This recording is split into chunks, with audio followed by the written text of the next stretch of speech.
sis at sa lahat ng mga ka-sismars ko dyan.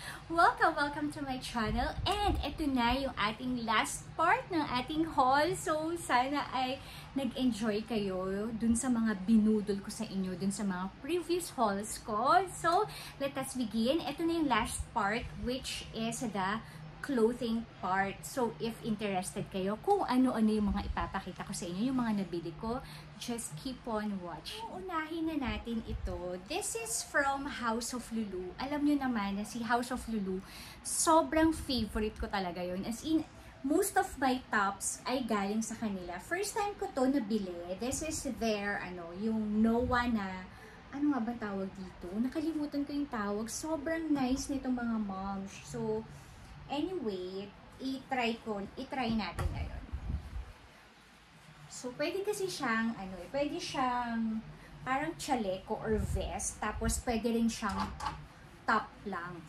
So nice. Ayan. Ayan, o diba? Kung top siya, ganito siya. Yan, basta super nice. Sobrang love ko talaga yung mga tops ni House of Lulu. And then, next item is this one. It's so cute, diba? This is from Metro Department Store.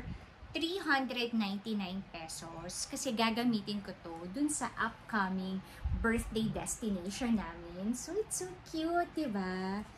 Ang presko lang niya. So, ayun, and then next item, tayo ay mag-Uniqlo haul naman. So, ayan, alam nyo, aside from House of Lulu, yung mga damit ko kundi House of Lulu, Uniqlo, or H&M lang. So, dun lang umiikot yun. Tapos, mix and match na lang. I got two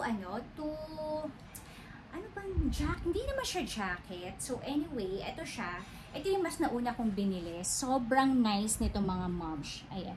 Perfect din siya for summer kasi pwede siyang cover up. Bawa naka two-piece kayo, naka-bikini, tapos maganda rin siya kapag naka-dress. Alam mo yun, hindi kasi siya malamig. I mean, hindi siya mainit. So, siya, butas-butas siya. So, sukatin ko para mas ma-appreciate mo. Parang clothing haul na, na din, no? Ano tawag doon? Yung get ready. Ay, hindi. Ano ka ba tawag doon? Anyway, hindi ko maisip. So, ganito siya mga moms. Super nice nito. Favorite ko din itong, diba? Ang ganda. Super nice. Ayan.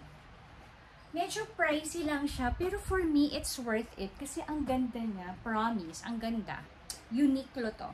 I think this is 1,500. And alam ko, yung mga pumunta ako sa Uniqlo, hindi ko na siya nakita. Ang meron ng ganito, hindi na siya cardigan. Ayun, cardigan ang tawag sa ganito. Hindi na siya cardigan style. Parang buo na siya. Ito yung pinaka-huling na budol sa akin kay Uniqlo. Wala pa kasi akong white na cardigan. And mga moms, ang ganda ng texture ng kanyang fabric. This is 790 pesos. I think 990 ata to. Ang ganda rin ito mga moms. Ako kasi ay isang lamigin na tao.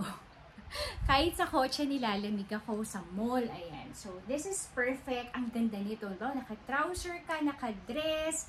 Sa lahat ng outfit, ang white ay bagay na bagay. Ayan.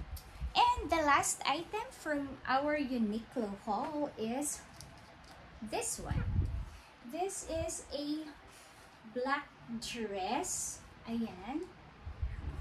This one naman, this is only 590 pesos. Naka-sale din to, kaya naka-red tag siya. Ito, gagamitin ko din sa aming destination. Bale, ang bala ko dito, kapag naka-swimsuit ako, no? Tapos na ako mag-swimming, tapos aalis na kami, tapos wala na akong time to change, ito na lang yung ilalagay ko. Diba, ipapatong ko na lang siya. Or pagpunta ko mismo sa beach, ito yung damit ko, tapos kasi ayoko na nagbibihis pa sa nagbibihis pa sa washroom. Gusto ko, pagpunta ko sa beach or sa pool, kumbaga pagtanggal ko, ayun na, diba, nandun na yung swimsuit ko, para madali. So, ito, easy access, kasi dress siya, and then yung fabric niya, sobrang soft lang, and bagsak, tapos manipis lang din yung tela niya, kaya very perfect. Yan. 590 pesos. Naka-sale kasi to sa Uniqlo. So, lagi lang tayo titingin ng mga naka-sale sa Uniqlo. And, meron pa pala ako ditong, isa pang item. Papakita ko rin sa inyo. Yan. This is from H&M naman ito. Naka-sale din to 600 pesos. Parang katulad din ng isa. Pero this one, mas makapal siya. Ewan ko bakit nahilig. Lamigin kasi ako. Kaya mahilig ako sa mga ganitong jacket. So, ayan. Wala lang. Naka-sale 600. So, Gora Bells na tayo. And then, ano pa ba yung mga nabili ko? I think, yun lang naman for my clothing haul for the meantime. Yun yung mga nabili ko. So, meron pa pala ako, sorry, meron pa akong pagtulog na ipapakita sa inyo. Meron akong isang pajama tsaka dalawang pantulog na ipapakita pa sa inyo. Ito mga moms, ang nice nito. Ayan. Ayan. This is from the shop of my crush, Faye Balogo. Ayan. Super crush ko talaga yun. So, ayan. Ito, nabili ko to sa shop niya. Sobrang nice nung tela. Alam mo yun, parang ang presko-presko lang yan. Tsaka, parang ang sarap lang matulog. Alam mo yun, matutulog ka na lang, aesthetic ka pa. Ganun yung levels. Super nice nitong dalawa. So, abangan nyo na lang. Magpo-post na lang ako ng pictures na suot ko to. And then, napunta ako mahilig kasi ako magpantulog. Gusto ko talaga sana yung sa Uniqlo. Kaso, ang haba kasi ng pajama sa akin. Alam niyo naman si Momshi is petite Momshi. So, anyway, hindi ko pa din kasi na-try. So, ito naman, this is from SM Department Store.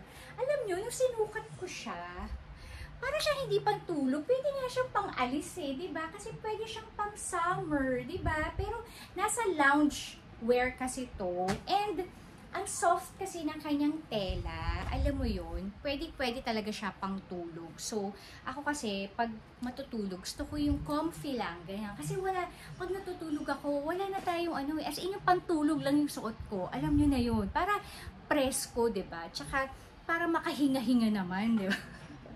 So, anyway, ayun nga, this is my top. Ayan, button down siya. And ito yung shorts niya. Super comfy, ang sarap niyang pangtulog, ang sarap ng tela, and binili ko to kasi naka 50% off siya. Ang price niya, original price is 599, so naka 50 off, so ano na lang siya, 299 na lang. So, bumili pa ako ng isa, size small pala to mga moms. Ito naman yung small, color yellow, diba? Kaya sabi ko sa inyo, pwede talaga siyang pang alis So, ito yung yellow. And ito naman yung kanyang short. So, pero pang tutulog ko to mga moms. Ang ganda ng tela, ang ganda ng bagsak niya mga moms. So, I think that's it for our clothing and pajama haul. Sana po ay nag-enjoy kayo sa mga pinakita ko sa inyo. Sana nabudol ko din kayo kasi talagang nabudol ko yung sarili ko.